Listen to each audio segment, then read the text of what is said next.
Tour of Beaujardin.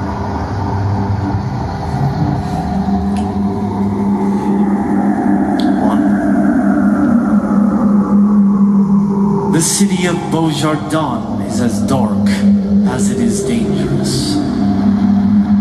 Even in the daytime, the daunting height of the buildings, along with their obliqueness, constructed as they are on a slant, so that they lean inward, this side of town. Hello everyone, welcome to what is going to be my reading series for my YouTube page. I've been doing talks for several years, obviously, on various topics. I've made these kind of mini documentaries, and of course the music aspect of the website is kind of the main thing, or has been, but also I've decided to do this reading series. Now, in 2022, I did a reading, which you're about to view, if you're watching this, of my novelette, short novel, published in 2010 by Isms Press, called A Tour of Beaujardin, or The Derelicts in parentheses. And there is an introduction to this that I did in 2022, which I'm going to leave on here. I'm just going to briefly jump in here to say a few words about it, thinking about it again now, 2 years later in 2024. Because what I say in 2022 is, with the political climate of things, this dystopian novelette feels prescient, I said, or, rereading it, I felt that this thing that I wrote in 2008 just seemed, unfortunately, to be kind of like, not, I don't want to say coming true, but it just seemed relevant to the time and the climate, the political climate, and so on. And now, 2 years later, I feel, I just rewatched this the other night, because again, I'm thinking about this reading series, and I recalled that I had posted this video, and it's even more so now than it was 2 years ago, right? So again, I don't want to say too much. You can listen to the introduction I did in 2022 and watch and listen to the reading of the text. And decide for yourself. I think it's a nice reading. There's no reason for me to do another reading this year of it and do a new video, so I'm just reposting it with this brief introduction now. And I'll just say a couple of other quick things. The sound on this was a little, at times in my earphones, sounded a little bit like, there were red bits, a little bit distorted at times. I'm going to try to EQ that out, but I don't know how successful I will be. And then I'm going to attach it to this introduction and re-upload it. So if there's a bit of distortion in there, a tiny bit, and this is a nitpicky thing, that's because it was in the original video that I had posted several years ago, and I don't have the original file. I just have what was on YouTube. So that's one little thing. The second thing is, again, I'm going to be doing a reading series and continuing this with my own fiction, things that I had published, and also maybe some things I have never published.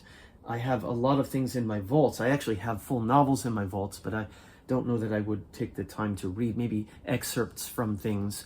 And I'm thinking about what to do with those, if I'm going to try and publish them or self-publish them. I don't think I'm going to make money from this, just like the same with music. So that's, I'll have to decide. The Beaujardin book I have in PDF format, and I will post that probably to my website or to my blog or something.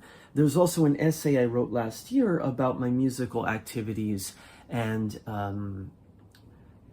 so that's on a blog. I'll share the link below. And I may do readings of, not the whole thing, but excerpts from that. I also want to do readings of other authors' work. So I interviewed Brian Evanson. I'm going to maybe do a reading of some of his work. I'm going to do maybe Paul Auster, who I've taught, and he passed away last year, Stephen Millhauser. These are authors I quite enjoy, contemporary authors. Maybe I'll do some other things like Sherwood Anderson. I actually did a reading of Sherwood Anderson that I used on a music kind of backing with my reading of his work. So maybe I'll do Sherwood Anderson, these kind of classic authors, 19th, 20th century too. Japanese authors in English, I may do something like this, and etc. I don't know. I mean, who knows where this reading series will go. But so it will be my work and the work of other authors that I enjoy. Kafka, I'd like to do Kafka, maybe Abe Kobo, some excerpt of Boxman or something, etc. So keep an eye on this page, and I have a folder I've created for the reading series, so keep an eye on the folder. And again, I will post the Beaujardin PDF to my website, and or I may serialize it, I'm thinking now, maybe, or something, even other writings on my blog, where you can also find the essays, the essay from last year and the Broken Reptile essay, which I will read at least in part as part of this reading series. So thank you very much for visiting and listening. And this is the 2022 reading I did of my novel, published in 2010, but it was actually written 2 years prior to that, 2008. It's now 2024. Several years have passed, and you can see what you think of this work. It's a kind of dystopian work in the vein of something like, say, Orwell's 1984 or Cormac McCarthy's The Road, kind of thing. Thanks very much for visiting my page. And you'll also notice, lastly, I'll just say, right, this reading I did in 2009 at Brown, I looking at it now, I look like a young kid or something. I'm all nervous and, kind of high-pitched voice and kind of nervous. It's kind of funny to watch it now, but it's, I was doing a lot of writing around that time and studying in the literary arts program at Brown University. Thanks for visiting, and without any further ado, here's the introduction I did in 2022, and then the reading with chapters. Thank you very much. Marc, Lowe, Tokyo, Japan.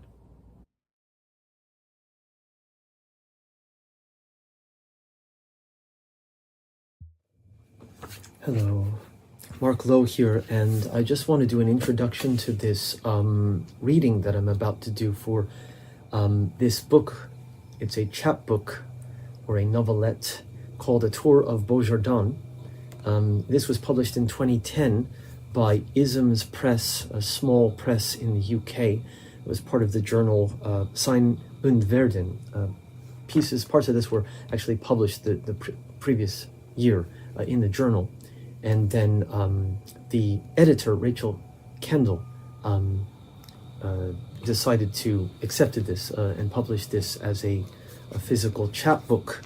And of course it's like handmade. She did a wonderful job with it.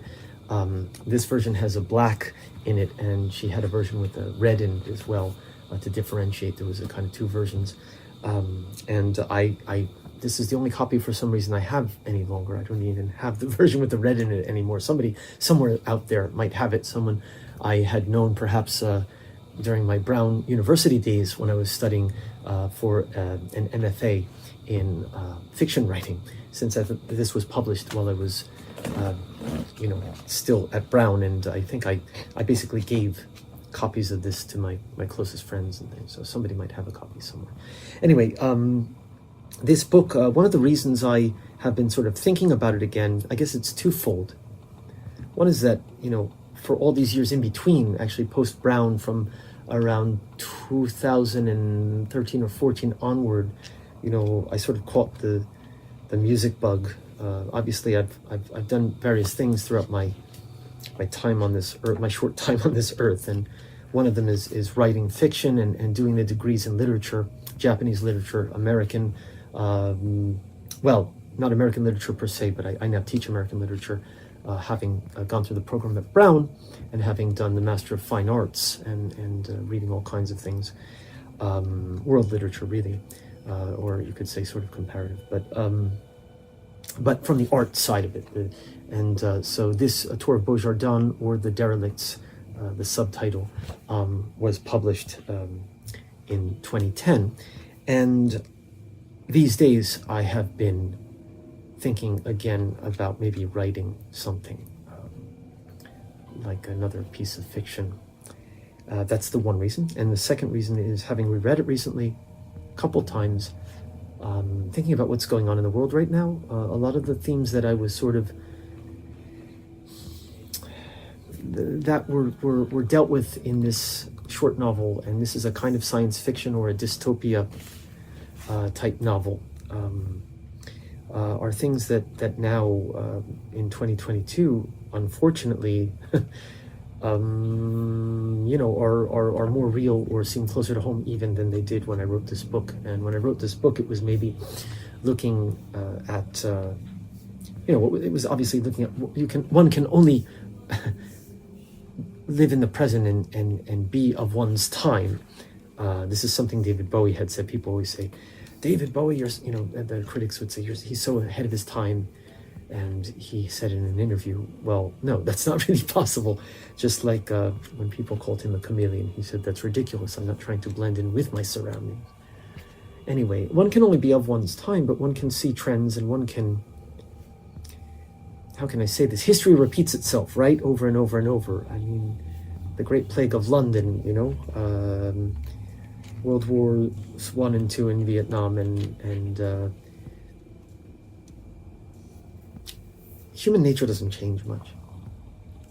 And things unfortunately don't. They change. They certainly change. I'm a Buddhist, so, Mujo, it's impermanence and change. But they change, but the more things change, the more they stay.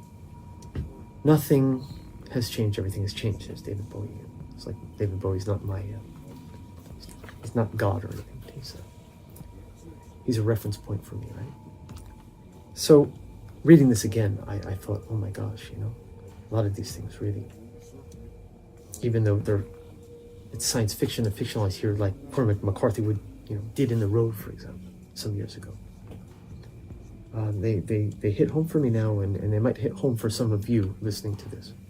And for better or for worse. And I think there's the story has humor. It's written in a darkly humorous style, but it's also, there are some scenes that might be disturbing to some people. I will just say that ahead of time. Some of it's a bit graphic, but not extremely so. It's not like it's not a horror novel. It's not written like Stephen King or Clive Barker. Those are people from my era that I used to read as horror novelists. Would be grotesque just for the sake of being sort of horrific, but it's a horror story because it's a dystopia. So just be aware that there's some language and there's some, let's call them adult themes. It's not pornographic or anything like that, but there are definitely adult themes in the novel. So proceed with caution. If that sounds like something you'd be willing to sit through, then let's enjoy the next, I don't know what it'll take, maybe an hour or just under an hour, something like that, to read at a moderate speed.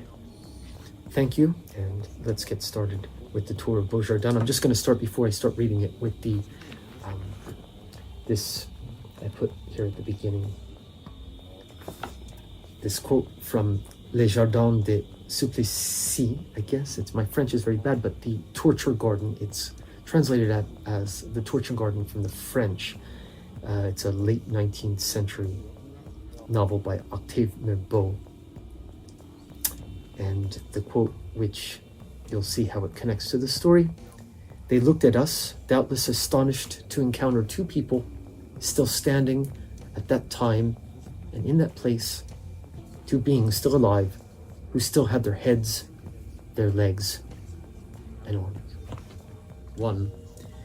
The city of Beaujardin is as dark as it is dangerous, even in the daytime.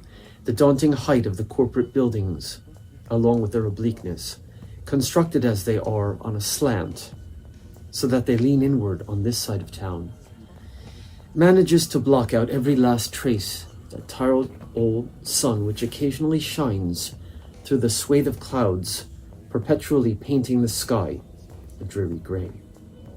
Although Beaujardin isn't the smallest city on earth, its narrow streets and frequent dead ends lend one a feeling of living in a sort of maze, a claustrophobic catacomb from which escape is only possible with a detailed map, though good luck procuring one, and the fortitude to conceptualize one's exit route. This is why, despite its bleakness, most of the city's inhabitants remain all of their lives. In fact, few ever consider leaving as an option. It is only those who have stumbled upon the knowledge of what lies beyond the walls and slanted buildings of their inbred prison, having been born into a wealthy family of liberal intellects, or having once found themselves in the wrong place at the right time, that try to get out. From what I've been told, very few make it. 2. Let us now take a stroll through the city, shall we? We start here in Wright Town at the Rue Caspian, named after the sea, because it is prone to flooding during the springtime rainy season, and also in the winter after a heavy snowfall. As we walk down this most narrow of streets, we see, floating in rivers of filthy brown water, broken bottles, empty tin cans, smelling of fish scraps, rats scurrying to munch on bits of moldy crusts of pizza or bread, and in the dark, dead-end alleyways branching off from the main road, an occasional homeless person sleeping, singing drunkenly, or engaging in animal acts with other homeless humans. Vagrants come in 3 stripes here, male, female, and impossible to tell. When finally we emerge at a main road, the Rue Holographique number 3, we can breathe a bit again, for the air here isn't quite so staid as it was in the Rue Caspian, nor is it exactly clean.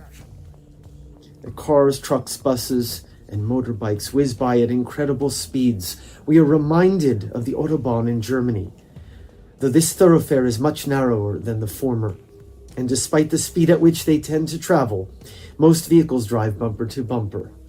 Accidents here are not just an everyday occurrence. They happen approximately every 10 to 15 minutes.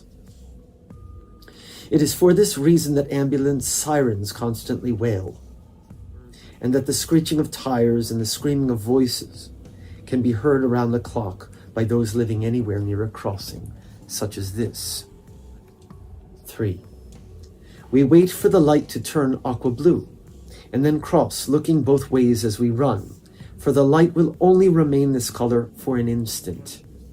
The streets and narrow sidewalks around us, painted a rich shade of purple to distinguish them from the completely black tarmac, appear deserted at this hour, 15:03. Those who are not moving from one point to another in a vehicle, or in an ambulance having had an accident, are inside one of the many tall, slanted buildings we now see surrounding the main road. Working hours in this city are strictly set for all denizens, from ages 16 and up, 7 to 20 o'clock, and they are upheld with an iron-fisted authority. Only on occasion does one see a young person try to break the rules and thereby suffer the terrible consequences. The branding marks never fade, they say. I've met a few survivors who still have them and can duly confirm this matter-of-fact fact to be the absolute truth. Having crossed the road without losing any limbs or toes, we now hang a left and then an immediate right, which brings us straight into the Rue Morte, a cheery little dimly lit street which is known for its awesome variety of cemetery supplies shops, embalmers, and Gothic industrial music clubs. There are also some excellent restaurants here. My favorite is that one over there, to your immediate right. Try the molasses-encrusted scallops with red lettuce. 4. The tour continues now with the Rue Stercus, named in part for its brown painted street lamps, signposts, and buildings. Here, the sounds and smells of flatulent living can be experienced 24/7 for those with digestive disorders are made to dwell and to work in this part of the city under penalty of law. Folks who dissent are sent to camps without proper facilities. It is only those whose nasal cavities have been eroded by time, misuse, or disease that can stand hanging around this place for very long. As I do not belong to that most rarefied of species, and as you presumably do not either, I bid thee follow me quickly into the Rue Sac. 5. The Rue Sac is one of the darkest streets in the city, where the ears serve as the eyes, for the echoing sounds of inhalation and exhalation can be heard, as though one were inside of a giant sack of lungs. One can even feel the ground move like elastic with the exertion. Mothers tell their children to clench their jaws as though chewing cud in order to allow the pressure that builds up in the ears to discharge, for gum is strictly prohibited in the city. There's an eye-opening anecdote about this I'd like to share, if I may. One middle-aged man, whose name I never learned, was caught by an authority spitting a piece of gum into a trash can designated for paper products while I happened to be watching. He disappeared with the authorities into a back alley and did not emerge again. I forgot about the incident afterward, but then 2 weeks later, I learned from a neighbor that the man who was caught spitting chewing gum into a trash bin on the same street as I had been that day was found wrapped up like a mummy in blue bubble gum in the Rue Caspian, lying in a puddle of filthy water and covered with patches of toilet paper. At any rate, it's interesting to try and pick out one's own breathing amidst the breathing of the street and of others who are around at any given time. It's also said that one must be careful that a stranger, cloaked in the darkness of this place, does not steal one's breath, as many people drop dead of depletion of oxygen to the brain in the Rue Sacre. So beware. 6. We now cut across the Rue Holographique number 5, careful as before to cross as quickly as possible, when the light changes. Did you hear that lady howl? Do you hear the sirens wail? And walk up the narrow, purple sidewalk to better view the tall corporate buildings that cover so much of the city's skyline. See how they slant inward, as if they might tumble down upon our none too sturdy skulls at any moment. Do you perceive the tiny people behind the windows, busy with their endless daily tasks? We cannot see them, for the windows are all mirrorized, so that no one on the outside may look in. I bet you can see our reflection. No? Us here, 2 distorted dots upon the silvery glass. Disturbing, is it not? We're so small, so insignificant. The authorities can see us from the inside, you do realize. Though they've been following us from before the tour started. You also realize, of course. The worker bees, at any rate, are all much too preoccupied to watch, and are themselves watched at all times. Trust me on this, I've been on the other side of the glass many, perhaps too many, times before. But let's move on, shall we?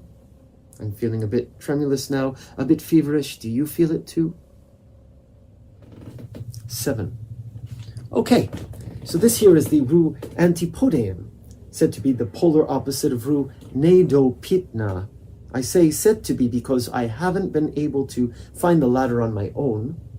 I've mentioned that one needs an intricate map of the city to navigate its every nook and cranny. And especially if one wishes, however stupidly, to find some sort of exit from it. But as such maps are only available on the black market, one has to be very careful about one's source of information. At any rate, the existence of Rue Nedopitna is apparently more than just hearsay. A close neighbor friend of mine, one whom I have no reason to distrust, has told me all about it, for he spent a full 2 days there. It apparently resembles the Rue Antipodean in every way, except that things run in reverse, as the name suggests. As I have not yet described the Rue Antipodean, however, this will mean nothing at all to you. That is perhaps as it should be. Use your imagination to fill in the blanks. What do you think it looks like? Isn't that what really matters? This place is an important landmark because people who get lost in the city will often return to it for perspective. And they say that it has a magnetic pull if one allows oneself to be pulled into it, and that it represents ground zero. And not just within the city itself. Many, in fact, believe that it is the center of the earth, even the universe. While I wouldn't go so far as to make such exaggerated claims, I will say that I've been drawn to this very spot on various occasions, without knowing exactly why. People do crazy things here. I will tell you more as we go along. Let's save the anecdote about the Rue Nedopitna for later as well. 8. And now we hear and smell another thoroughfare facing the opposite direction, the Rue Holographique number 11, where, as you can see if you squint a bit, an all too common auto accident has just taken place. Never mind that man's missing arm, the blood, the old lady who just flew through the window and lost her head. They all lose their heads. We must continue the tour. For this is not what I wanted to show you. I've already told you about such accidents, and it would be pointless to keep dwelling on them. This is life in the big city, or at least this city. Here we are. Don't touch those vines, they're poisonous. This wall here was erected to keep the vagrants out. The homes behind it are for the prosperous dwellers who consist of less than 1% of the entire population of Beaujardin, but who are nonetheless absolutely crucial to its everyday workings. The government people, the lawmakers, the judges and lawyers and police authorities, these are their homes, the luxurious buildings hidden behind these vine-laden walls upon which the vagrants urinate and defecate and ejaculate, or throw rotten food in an attempt to upset the bourgeoisie of Beaujardin, whom they believe to be inbreeding scoundrels. And there may be some truth to this, though please don't tell anyone I said so. Ironically, the bums are the only ones in the city who are not held accountable for their actions. They are expected to do such things and have exactly the same rights as, say, a common housefly or a cockroach, to which they are often compared. On this side of town, they are considered feral beasts, not worth spending taxpayers' dollars on controlling. Most vagrants are either accidentally killed while drunkenly crossing the dangerous thoroughfares, die of disease, frequently STDs, due to their inherent promiscuity, as we are told, or they are murdered. There's no penalty for murdering a vagrant if one has a good excuse. Here again, taxpayer dollars are not spent on conducting trials, fair or otherwise. Some are torn to shreds by the dogs that are paraded through this alley from time to time to keep up appearances, and scraps of wet flesh can sometimes be seen hanging from the vines. Sends a shiver up and down the spine, doesn't it? 9. But I'm letting myself get carried away by these asides which keep interjecting themselves as if by proxy. In fact, I even forgot to mention the name of the street we are on, the Rue Bourgeois. Please forgive me this small elision, this minor inconsistency. Let us now move on. There is still so much to see, and our time together is limited by the fast-sinking sun and the ticking of my ancient pocket watch. 10. Turning the next oblique corner leads us out of the wealthy district and directly into the heart of the vagrants' playground, Rue Scum. The alleyways beside the Rue Caspian are a popular place for derelicts to gather, as we have seen, but those who gather in the former area are of a different breed than those who make their home here. I will return to this point in a moment. We do not see many common working folk traipsing around this area. Those who find themselves here have either somehow lost their way or have a sort of death wish. For the ordinary denizens of Beaujardin fear this place as they fear the plague. And indeed, plague is often said to run rampant here due to the lack of clean facilities, though truth be told, there are many, many other diseases, some physical, others psychical, out there as well. When I said that those living here are of a different breed than those who dwell beside the Rue Caspian, what I meant was that many of the vagrants who populate this place are not really true derelicts, as we think of the homeless, except in the sense that they have dropped out of society, given up their families and homes. They've consciously or conscientiously decided to live as outlaws. They are intelligent, outspoken, the most wretched of human creatures. They are the vermin that others despise when they see their facial expressions, their clothing, their ways, so different from the rest of the city's working denizens. But I've gone off topic again. Way off topic. I should instead be telling you about the common people, the workings of our government, and the difficulty of escaping the city.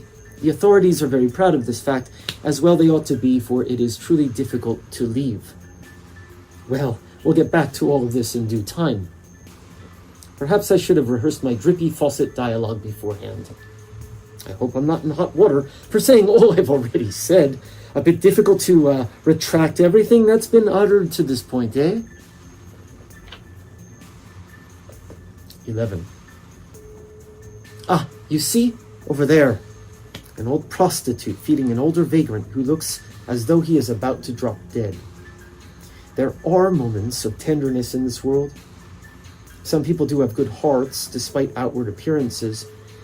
It makes my chest ache. Don't you envy that man? Don't you wish that for a single moment someone would treat you with such openness and respect, such concern for your well-being? Sure, he's eating food that is probably rotten, and yes, those yellow-green marks on her skin are not a sign of budding youth or of a clean bill of health, but I must be insane to say these things to you, you whom I hardly know. You must think your tour guide a bit fruity, a bit out of the old noggin. Well, this is true perhaps. I have lived here all of my life, you know. It's difficult to maintain composure sometimes amongst so much struggle. Give a man an ounce of freedom, but none of this is really about me. It's about the city of Beaujardin. This street here to your far right, this narrow alley that zigzags like a lightning bolt, is the Rue Schizotour. You feel the trembling of the ground as we approach. That's because there is a constant underground construction occurring right below our feet. This has been going on, they say, for over 300 years. My grandfather, rest in peace, has told me of the rumbling back of his youth. So it must be quite a ways in the past. He and his friends used to pretend that they were in Zeus's lair commanding thunderbolts from the heavens. So he has related, and this I can tell you must have been the extent of their play. For to do the things that boys on the outside, where you come from, regularly do, such as playing sports on the street, going to strip malls, looking at girls playing video games on the computer, and so on, these things have been strictly forbidden here for a very long time. In my youth, no, enough about me already. The houses on this block are constructed in such a way as to flow with the movement of the ground. They're made of flexible material like rubber. Here, touch, you see? Now, don't tell anyone I let you touch the side of the building, or they'll have your hands and mine. 12. Leaving the Rue Schizotour behind, we now move on to the Rue Holographique number 13. Remember to look both ways. Another one, watch your step. If one of the authorities catches you with blood on your shoe, there will be big trouble for the both of us. I should take a moment here to try and impress upon you the fact that I solely shall be held responsible for what you do and for what happens to you during this brief tour. You are from the outside, which means that you need to be accompanied by an insider. That's me. You may believe this simply a casual stroll through our humble city of dark shadows, but have you any idea of the paperwork I had to slog through back at the government offices to get you inside the city walls? Have you any idea of what a few measly drops of blood on the sole of your shoe would cost me? I just want to make certain you understand this. Now, not everyone who signs the paperwork truly understands, you see. But do you understand, though? Do you? We'll see. Anyway, that was a close call back there, the way you nearly stepped in that coagulated crimson puddle. But please be more careful in future. And also, while I'm at it, don't stop to stare at anything for too long, either. We must move from place to place quickly. The sun grows dimmer by the minute, by the second even, and time waits for no man, woman, or beast. There's still much to see. Follow me, and you shan't have need of a single worry. I'll get you through this in one piece. My life depends on it, after all. 13. The Rue Holographique number 13 is a special thoroughfare in that it connects the side of town through which we have just passed to the side of town into which we will now enter. The city is broken into many segments. The number of segments ranges by different accounts from roughly 85 to 150, yet no one has yet to confirm the exact official number. For every map of the city divides it differently. The Rue Holographique number 13, however, is well-known divider between right town and left town. Although the change may feel abrupt, and you may think we haven't yet covered so much ground, think again. How do the soles of your feet feel? See those slanted buildings over there? There in the distance. Those are the buildings we viewed our reflections in earlier. They look quite far away, don't they? That's one of the interesting things about this city, and also one of the reasons it is so difficult to locate an exit. Its size increases and decreases according to any number of ever-changing factors. Because we are taking the abridged tour of the city, as contracted, we have in fact covered more ground than might seem possible to you, an outsider with little understanding of the way this place works. If there's time, I may invite you to some of the places that aren't on the standard tour route, maybe, but once again, you will have to keep your trap shut. At any rate, follow me now into what some call Left Town. 14. I think you'll find the air to be of a different quality here. Quite different, no? That is because the vagrants, or derelicts, which is the official term for them, though I prefer the former, are not allowed in this part of town at all. You see, the taxpayers in Left Town, rich and poor alike, I might add, though rumor has it the results have been skewed by the rich, who are all politicians at heart, have taken a vote and have decided that it is worth spending the extra money to punish those scum of the earth derelict bastards, their term for them, not mine. Why and how do they keep them out? Though you ask, when they inhabit so much of Right Town and are basically left alone most of the time. Well, they don't. And yet the air on this side is different, to be sure. Come, let us enter this humble tavern to your left, the Gunner's Cafe, and sit down for a brief drink or two. We have to rest our feet, after all, for there is still much walking to do. Besides, I have a few stories I'd like to tell you, and the barmaid is a hot item. Don't worry, I've set back the clock, which will allow us a few moments of space in which to take our rest. Why the perplexed look? I told you our time depended on a number of factors, including the ticking of my pocket watch, didn't I? Well, it's best not to take everything I say at face value. In this case, I meant it. While I certainly cannot stop time indefinitely, I can buy us enough of it for a few drinks and a few tales of Beaujardin. I'm not that poor, my good friend. If I were, I certainly couldn't be an official tour guide. Oh my, you really don't understand anything at all about this city or its inhabitants, do you? You lucky fool, you. Is everyone on the outside so green? Come, sit. I'll pay for the refreshments. But for the love of God, don't touch anything apart from your stool and your glass. The fingerprints can be washed from the glass, but not from the walls and the counter. This is a fact.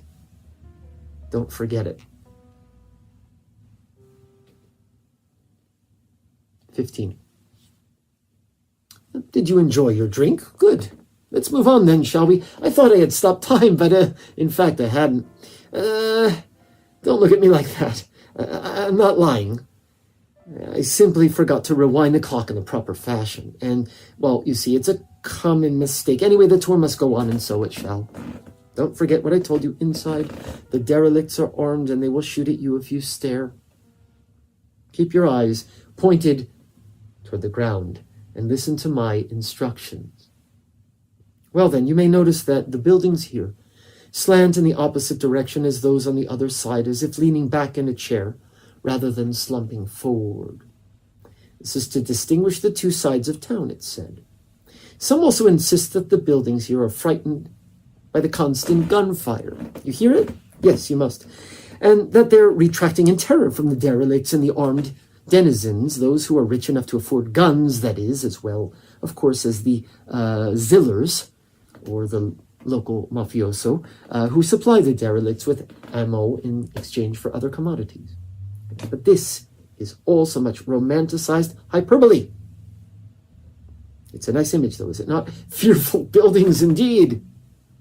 The windows here, too, are reversed so that we can see inside, whilst the middle-class workers cannot see us out here, though the ubiquitous authorities can.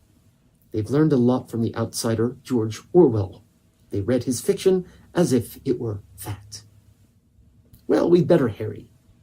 We're behind schedule, and I'd like to show you some of the off-the-battered-path places I mentioned earlier. Hush, hush. This is top secret stuff.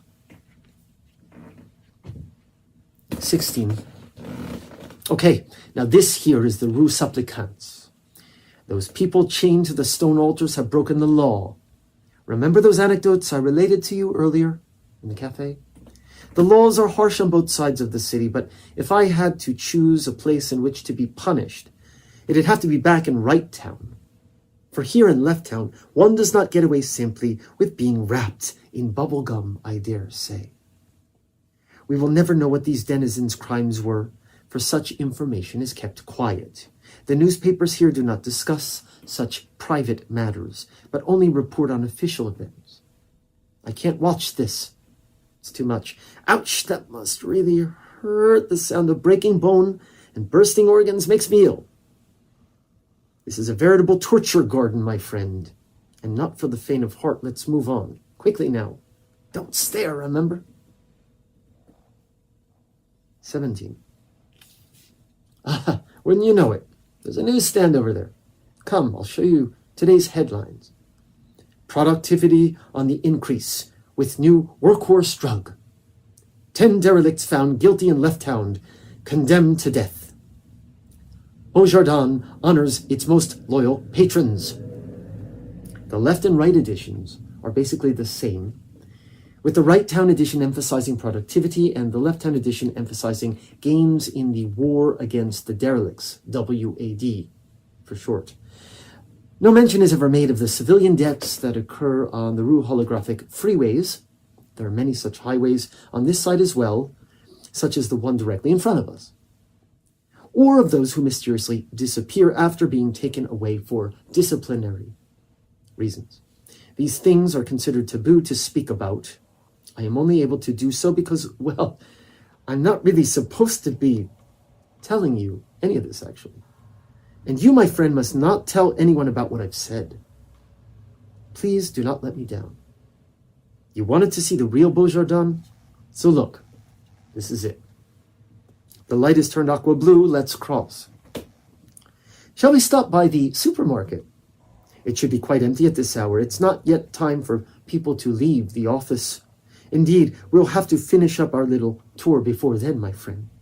We must finish before the sun completely sinks beneath the drab horizon, for this is a law.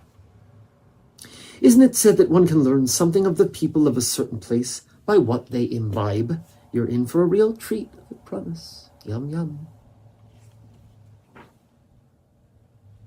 18. Have you ever seen a fruit like this before on the outside? All of our fruits and vegetables are grown indoors, which is why they are so unique looking and tasting. A scientist by the name of, her name doesn't matter.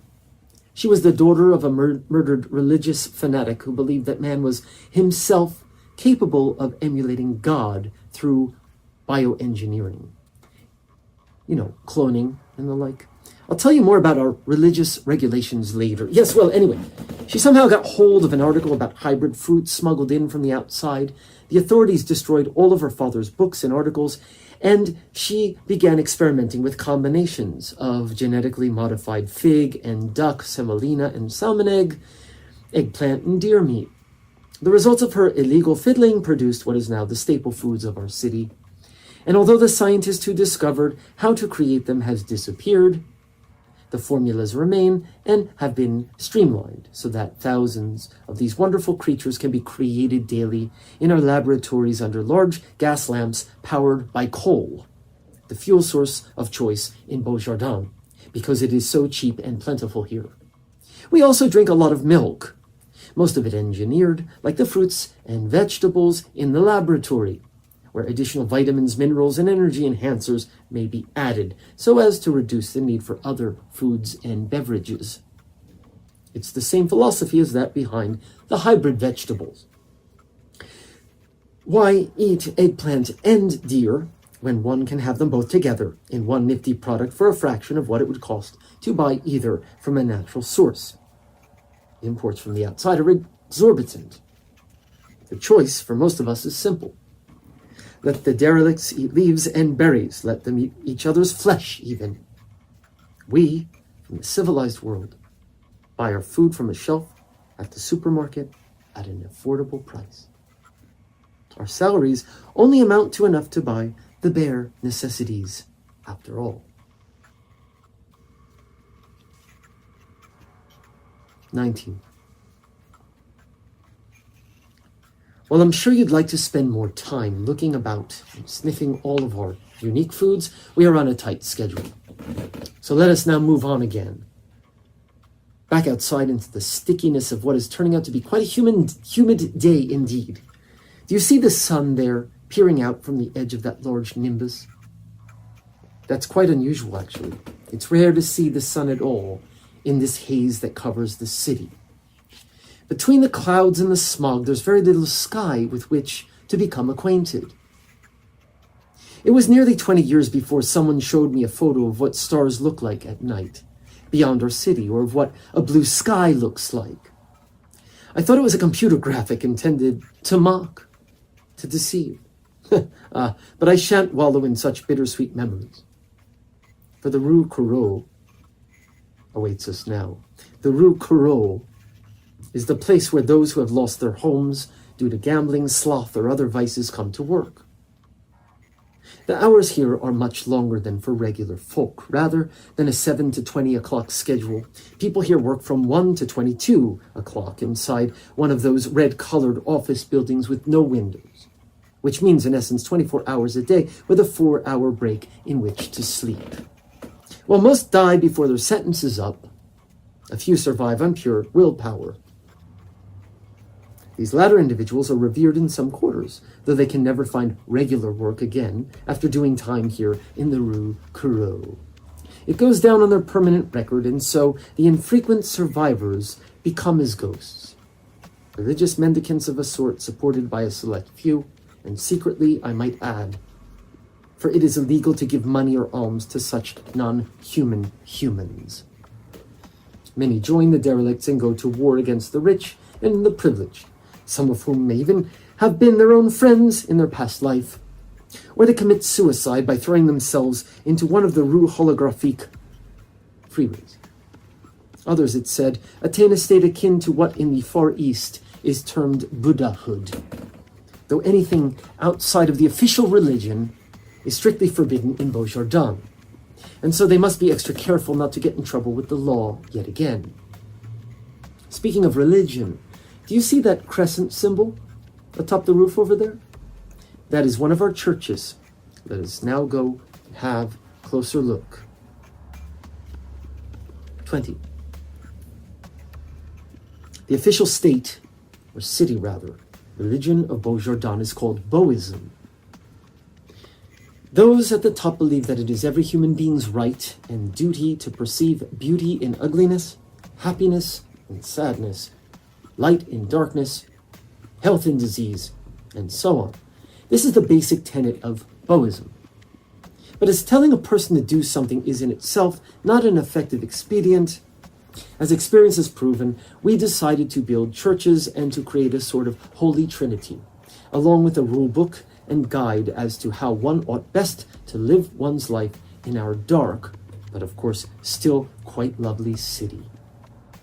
Our trinity is similar to that of Christianity, though most outsiders tend to think we've taken it to the extreme. On top of the slanted pyramid lies Beaujardin itself. The city is to be revered as the people's God, and beneath it the law and the people. In our Bible, it is made clear that those who hold power are in essence at one with the city, and so revere the city. To revere the city is to revere its rulers, along with the law and the people. But what about the people? Are they really equals? Yes, the denizens too are a part of the city, and so it is prescribed that they should therefore revere one another. Ideally. This would make things appear to proceed smoothly and painlessly for everyone. Unless the people are defined by their obeisance to the city and to the law. Once a person shows any contempt or disrespect toward any of these things, however, once one breaks one of the rules with or without intention, he or she is no longer considered a part of the people, but quickly shoved into another ill-defined category of dissident. And this is why punishment in Beaujardin is so severe. This is also why civilian debts need not be reported. Even those who are upstanding citizens become a dissident by default when destroyed by accident. For accidents are not in the Bible of Boism random, but instead indicate some impurity within the human heart made manifest, a sort of decree from the Beaujardin heaven. By revealing the underbelly of the city to you, I've myself just broken some of the basic tenets of our city's religion. How shall I repent, do you think? Any ideas for me, friend? As if this were my first such offense against this cursed place. The crescent on top of the church, by the way, represents Left Town. If you visit a church in Right Town, you will see that the crescent is positioned on the opposite side, for obvious reasons.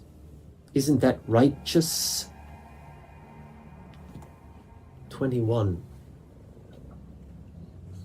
This would seem as good a time as any to pause for a drink, I do say. There's a small tavern right over there, and this time I'll be sure to wind my watch back properly so as to give us more time to chat. Even on the abbreviated tour, there's so much to show and to explain. It's a wonder I'm still able to do this job now in my early 70s. Retirement age in Beaujardin, I might mention, is 95 for most.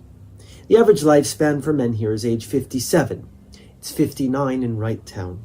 And for women, to age 50, 52 in Right Town. So most people don't actually live to experience retirement. As I understand it, on the outside, wherever you're from, that is, women tend to live longer, but not here. Women, you see, must work the same schedule as men, but they are also required to be full-time housewives and to bear a minimum of 4 children before the age of 35. This, of course, takes a toll on their health and on their physical beauty. They age very quickly. Here again, men are required to see beauty in ugliness and are expected to be monogamous until the end of their short lives. Sex is not encouraged outside the making of children, as you might imagine, for what is the purpose of pleasure? It's unnatural, so we are taught. Perhaps this is why the Derelicts have so many sexual partners. As a way, that is, to buck the system and to show how different they are from the rest of us.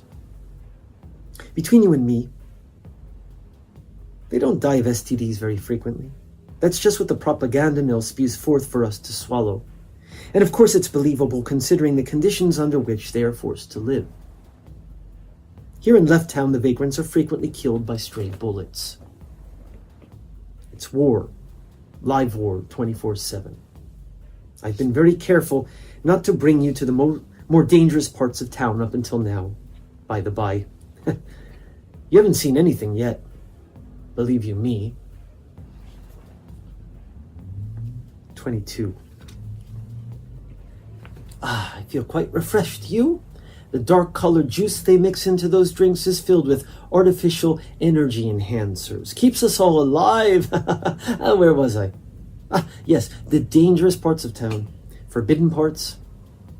We'll steer clear of those for the time being. I'll have to find you a gun first. Though it's strictly forbidden as well, of course. But I trust you. Need I remind you that you are from the outside? Do you have any money on you? How much? That might be enough. Okay. I'll hold on to that for safekeeping, okay? Let's Think all this over while we head over to Rue Capriccia, where we may end up changing our mind about things. Those rotted, mold-covered houses over there are owned by the city. You may not realize it because they look so dilapidated on the outside, but inside they are quite luxurious. This is truly insider information I'm sharing with you now, so shh. Many vagrants can be seen hanging around here, smoking their communal pipes, trading weapons, trading ammunition. Not all upper crustaceans are on the side of Pure Land Boism, as some term the official religion. There are many unofficial offshoots, of course, all of them underground. If it weren't for these individuals, in fact, none of the derelicts in Left Town would be armed. The mystery is how the weapons have not yet managed to find their way over to Right Town. Well, some have, I happen to know, but again, understand that this is to be kept secret. They'll have my head on a plate for telling you all this. It's a weakness of mine. I get so caught up in my storytelling that I forget to watch out for number one. It can't be helped, I suppose. I'm old and senile. You mustn't believe any of this. Just pretend I'm lying. This is the largest freeway in all of Beaujardin, the Rue Holographique Magnifique. I know it's hard to hear me. That's because of all the traffic. Deaths on this thoroughfare are triple what they are anywhere else. Breathing the air for 3 minutes is the equivalent of smoking 3 packs of cigarettes for your lungs, it is said. I don't think it wise to try and cross. If there's an exit out of the city, it's probably on the far side of this monster of a freeway. I've seen too many pedestrian deaths here, for the light never stays blue long enough to cross. There's also no place for vehicles to stop. Let's backtrack, and then I'll take you somewhere else.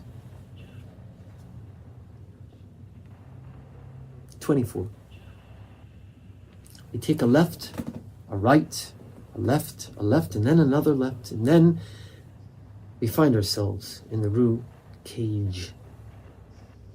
It's here that we may be able to sneak a peek at some very troubled souls. The cage that stands in front of you now is constructed, as you can see, of bone, and the ropes that hang down from it are weaved from skin and from hair. Those who are here have been accused of doing something terrible indeed. Had I access, I could bring you to the courthouse, where trials for such people are held, or to the hospital where the lunatics are taken for treatment and rehabilitation.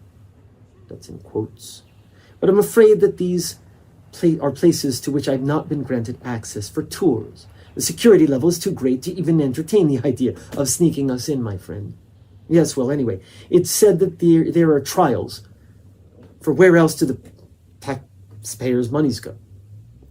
To paving the streets? To health benefits? The doctor's plaza's a joke. To education? School ends at the age of 13 for most. Anyway, these criminals, as it were, must hang from those natty ropes until they break. If they let go beforehand, they are punished further, which is why their skin is so bruised, their eyes so dull, their mouths so cruelly twisted. I'm feeling ill again. I haven't the stomach for these places, but I thought you should at least see what goes on here. I'm going to be in so much trouble this time. Have I shown you my scars? Enough about me, though. It's time for another drink. Come this way. But look at the time. Perhaps we ought to skip the liquids for now. Speaking of which, excuse me while I, 25. Relief. Isn't it wonderful? There are things in life for which we may still find some measure of relief. Without relief, where would we all be, after all? That's rhetorical. 26. Are you tired? Would you like to sit down and rest for a moment? Let me tell you a story. My sister Clara was never afraid of the darker side of human nature. On the contrary, she reveled in it. She believed herself the reincarnation of another woman also named Clara, a character found in a decadent fin de siècle book. And I've never denied this. There was an element of sadism running through her veins, one that I fortunately did not share. Excuse me for reminiscing. I've just again thought about what eventually happened to her. It's been so many years since I've brought myself to recall it. She was so swept up in viewing all of the horrors that are to be found within the walls of this place. One fateful day, you see, so excited by it that her heart simply stopped beating. No one in the area noticed that she had expired, and no one offered to help. They left her in the streets where she was stripped naked and eventually eaten, either by animals or by humans. No one knows. Sad story. I'm sorry if I've ruined the tour. I'm so very sorry. Let us move on. I'll buy you a drink once this thing is over, if it's still possible. In the meantime, I want to procure that gun for you so that we can see the real, and I mean real, underbelly of this city. Are you game? Or would you rather not? I mean, I can understand it if you're hesitant, really. I mean, I can. I was afraid the first time too, but you're not just a regular tourist, are you?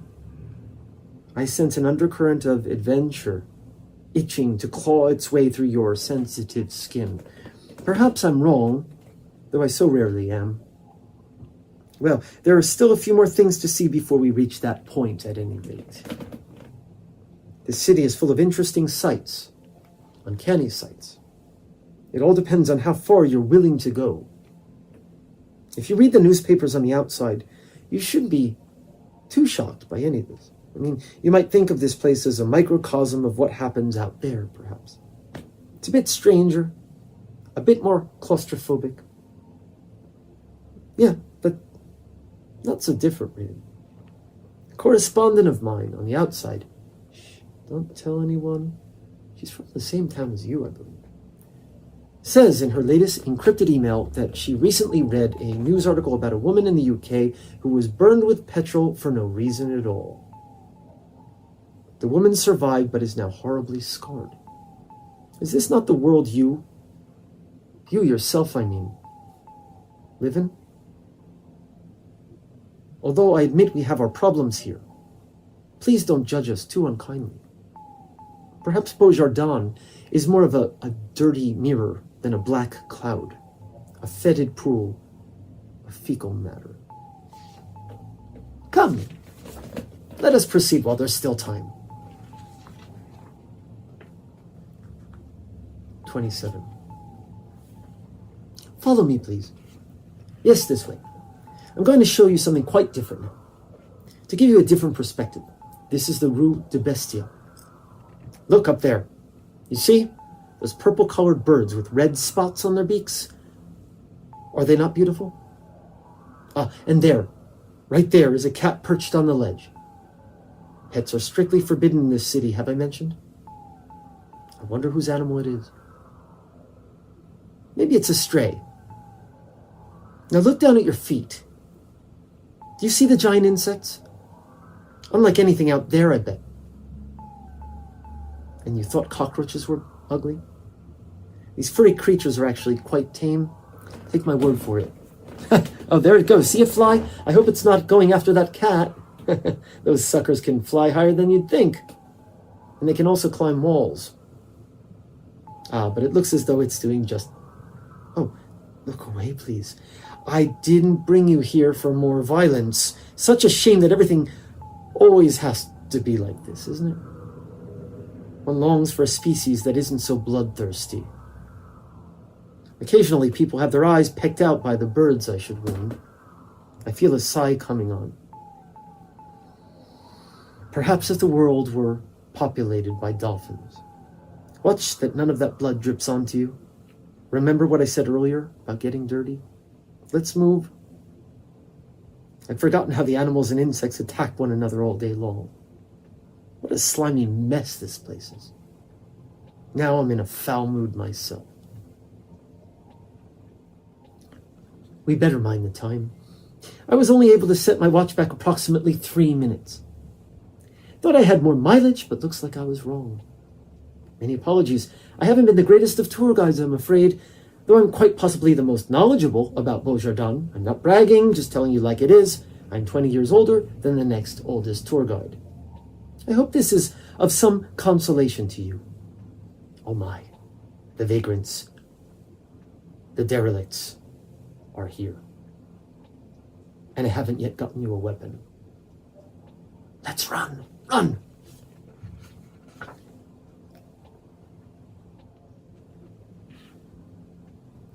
I've been hit.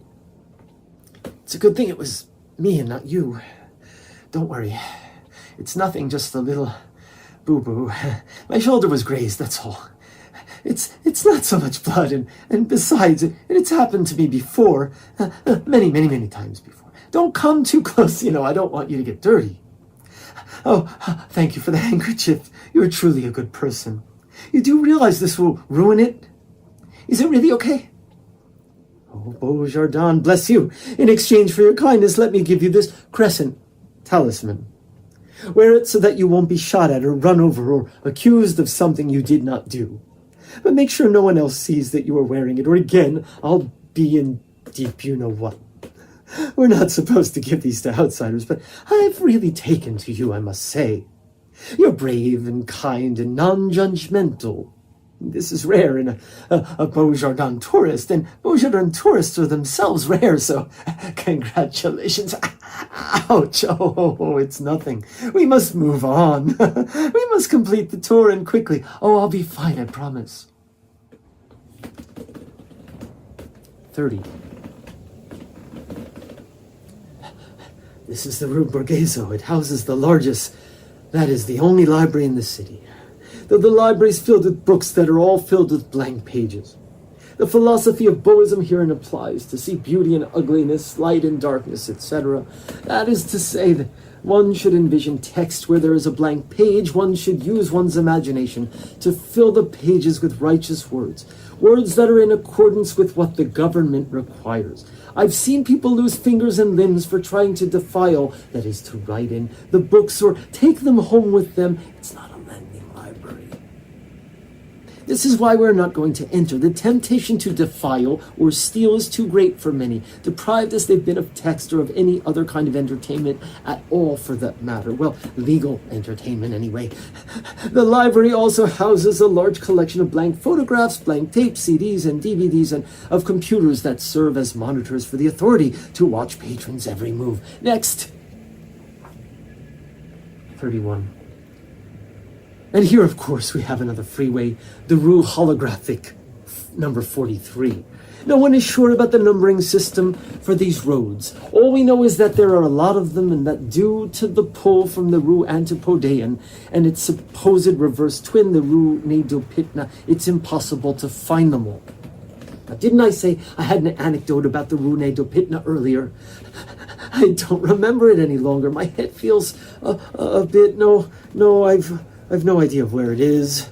Let us cross carefully, for on the other side of this is something that will make your eyes itch with sadness. Ouch! No. I'm fine, just a little sting. Red's my color anyway, don't you think?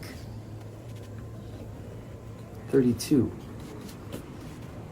I'm glad that you made it across. That was close. I thought I was going to lose you under the wheels of that truck. Come, catch your breath, and then let us proceed. Just a few more important spots to see before we cross back over to Wright Town. The sun's getting low, and my watch tells me that the tour must end soon. This monument here, covered in bird shit, was erected in honor of the founder of this city. As you can see, it is missing limbs, an ear, and a nose. This is because not everyone in Beaujardin approves of this monument. Though from a rich family in later life, the founder revoked most of his earthly possessions and comforts for religion. He converted to some sort of neo-Catholic faith, as the story goes. By that time, however, the group which now controls the city had taken over. They put him in the Rue Corot, where he was the first person ever to escape alive, then to walk the streets barefoot, like some crazy mendicant. He has his followers, but was eventually stoned to death by a group who believed him to be an incarnation of the devil.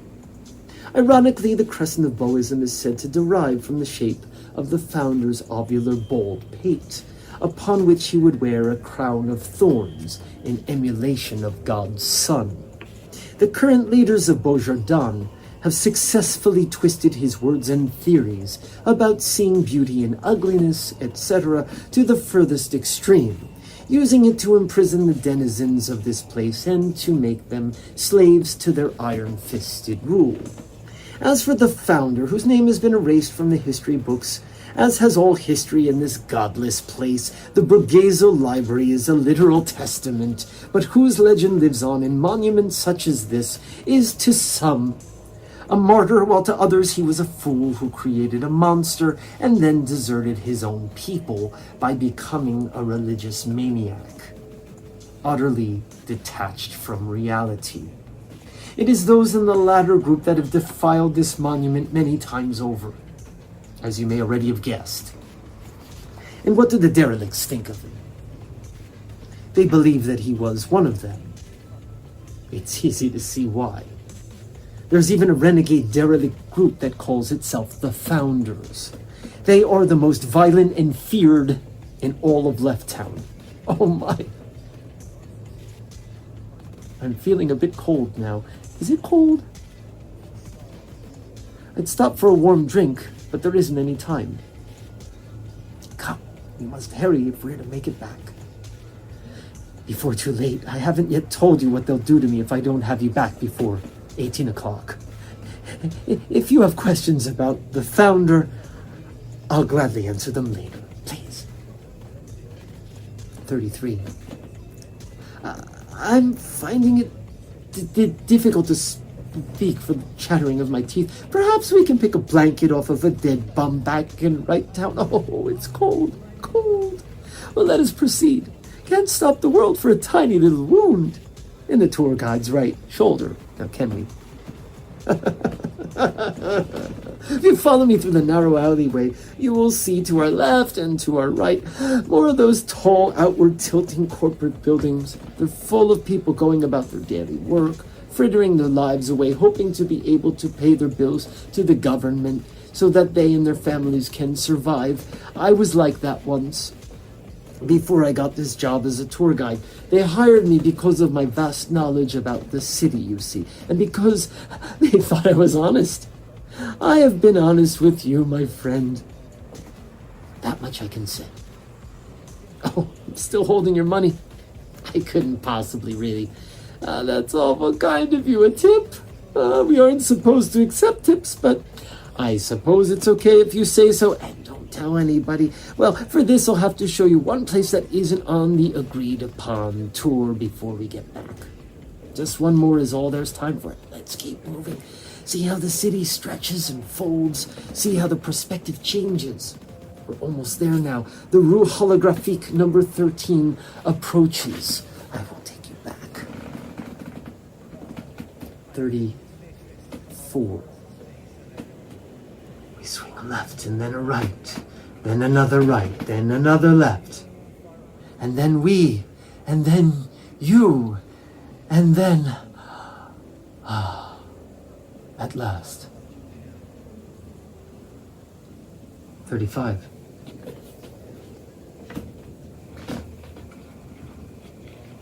It was at this point that the tour guide fell dead to the ground, leaving me to my own devices. I searched his pockets for a map or some sort of documentation that might help me decide where I should go, how I should get there. What I found surprised me. Not only did he have a detailed map of the entire city, but he was also packing heat.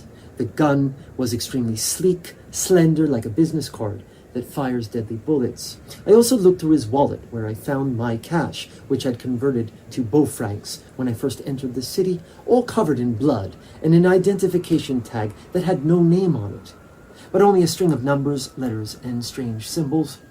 The photo on the tag looked like a different man than my guide, much younger, with much more hair on his head and no salt and pepper mustache, but I could detect a resemblance, however slight it might be. Our tour had certainly taken an unexpected turn, and I was somewhat at a loss for what to do. My hands were now covered in the man's blood, some of which had also managed to get on my white shirt. The sky was growing ever darker, and there was a rumbling that portended rain. I had no choice but to leave the guide's body where it was, though images of flesh-eating derelicts flashed through my head and made me queasy. Still, the body would be too heavy to carry, and I didn't want to find myself accused of his murder. I pocketed the thin gun, which weighed practically nothing, clipped his identification card onto my belt buckle, for the young man in the photo might be mistaken for me if viewed from a distance or in dim light, and I touched the crescent talisman he had given me for protection. Though I'm not superstitious, it is in times such as these that I turn to the supernatural for protection. For where else might I, me, an outsider alone in this city I've been led to believe did not have any viable exits, where could I turn at this point? I confusedly made my way from the Rue whatever. Have I mentioned that none of the streets I'd been to had any signposts on them? The tour guide had given me all of their names by mouth, though his maps did not confirm anything. To the Rue Holographique, or one of them anyway, though I wasn't certain whether it was the one that he had labeled number 13 or not, the main thoroughfare leading back to Right Town.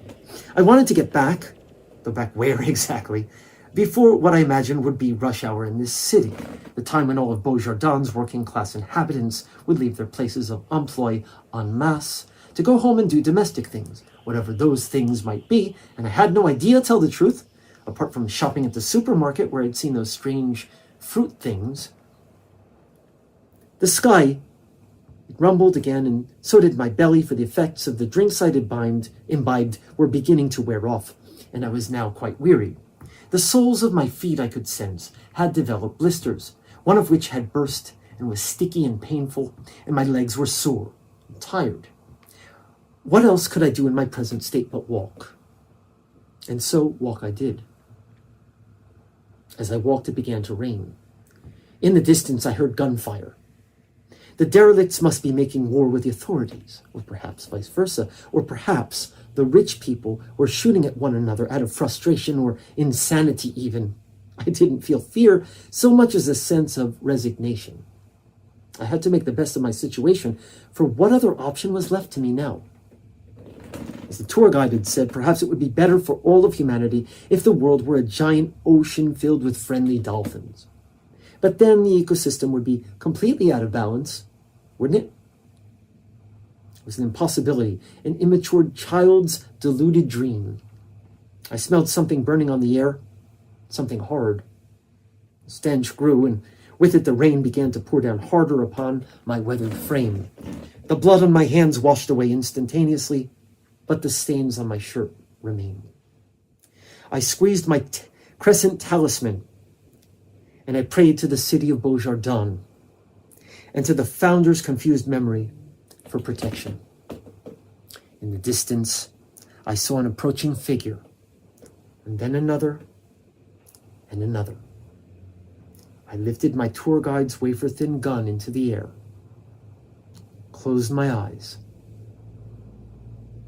and began to fire.